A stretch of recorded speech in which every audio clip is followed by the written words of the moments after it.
পোষ্যকোটা বাতিল দাবিতে রাজশাহী বিশ্ববিদ্যালয়ের যুবনী ভবনে উপাচার্য সহ প্রশাসনের কর্মকর্তাদের অবরুদ্ধ রেখেছেন বিক্ষুব্ধ শিক্ষার্থীরা। এই মুহূর্তে সেখানে আছেন রিপোর্টার আলতাফ হুসাইন।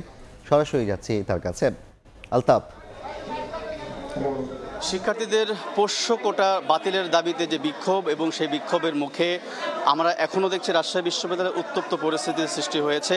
এই মুহূর্তে আমরা দেখছি শিক্ষার্থীরা আন্দোলন করছে, তাদের যে দাবি সেই দাবি উপস্থাপন করছে এবং শিক্ষার্থীরা বলছেন ভিতরে এখন পর্যন্ত প্রক্টর সহ এবং উপাচার্য মাইনুদ্দিন সহ আরও বেশ কয়েকজন শিক্ষক ভিতরে আছেন এবং এই মুহূর্তে শিক্ষার্থীদের পক্ষ থেকে বলা হচ্ছে, শিক্ষকদের পক্ষ থেকে আলোচনার জন্য মূলত আহ্বান জানানো হয়েছে বা তারা আশ্বাস দিয়েছেন যে এই বিষয়টা নিয়ে আলোচনা হবে বা আলোচনা করে সমাধান হবে। এবং একই সঙ্গে আমরা দেখেছি যে মূলত দুপুরের পর থেকে কিন্তু রাজশাহী বিশ্ববিদ্যালয়ে এই পোষ্যকোটা বাতিলের দাবিতে শিক্ষার্থীরা কিন্তু আন্দোলন শুরু করে এবং দিনব্যাপী একটি উত্তপ্ত পরিস্থিতি গিয়েছে এবং একই সঙ্গে শিক্ষকদের সাথে হাতাহাতির ঘটনা কিন্তু ঘটেছে। এবং এই মুহূর্তে আমরা দেখছি যে শিক্ষার্থীরা জুবেরি ভবন থেকে বের হয়ে আসছেন এবং একই সঙ্গে আমরা দেখছি শিক্ষার্থীদের ভেতরে কিন্তু বিভিন্ন ছাত্র সংগঠন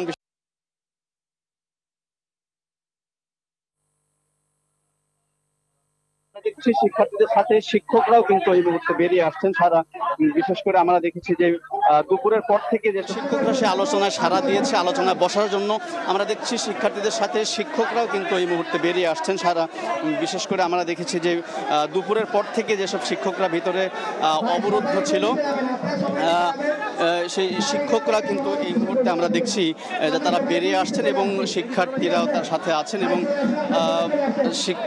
শিক্ষকবৃন্দ যারা অবরুদ্ধ ছিল ভিতরে তারা কিন্তু শিক্ষার্থীদের বলেছেন যে আলোচনা করে একটি সমাধান বের করা হবে। তবে শিক্ষার্থীরা বারবারই কিন্তু বলছিলেন, কিছুক্ষণ আগেও আমাদেরকে জানাচ্ছিলেন যে আসলে পোষ্য কোটা যেটি আসলে ইতিমধ্যে বাতিল হয়ে গিয়েছিল, পরবর্তীতে প্রশাসন থেকে যখন আবারও সেটি বহালের সিদ্ধান্ত দেওয়া হয় তারপর থেকে শিক্ষার্থীরা ফসে ওঠে এবং আমরা জানি যে আগামী 25 সেপ্টেম্বর রাষ্ট্র নির্বাচন অনুষ্ঠিত হওয়ার কথা। সেই নির্বাচন এর সামনে রেখে হঠাৎ করে এই ধরনের সিদ্ধান্ত নির্বাচন বানচালের একটি অপচেষ্টা বলেও কিন্তু শিবিরের পক্ষ থেকে কিন্তু দাবি করা হচ্ছে এবং তারা বলছেন যে এই যে সিদ্ধান্ত সেটি অবিলম্বে বাতিল করতে হবে এবং বাতিলের পাশাপাশি আগামী 25 সেপ্টেম্বর যে নির্বাচন, সেই নির্বাচন যেন নিশ্চিতভাবে অনুষ্ঠিত হয় সেটিও শিক্ষকদের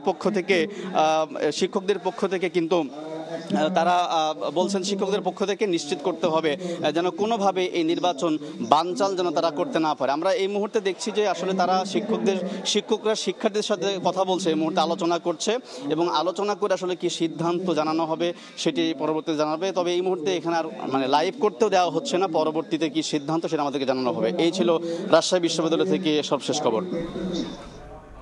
সরাসরি যুক্ত ছিলাম রাজশাহী বিশ্ববিদ্যালয় থেকে।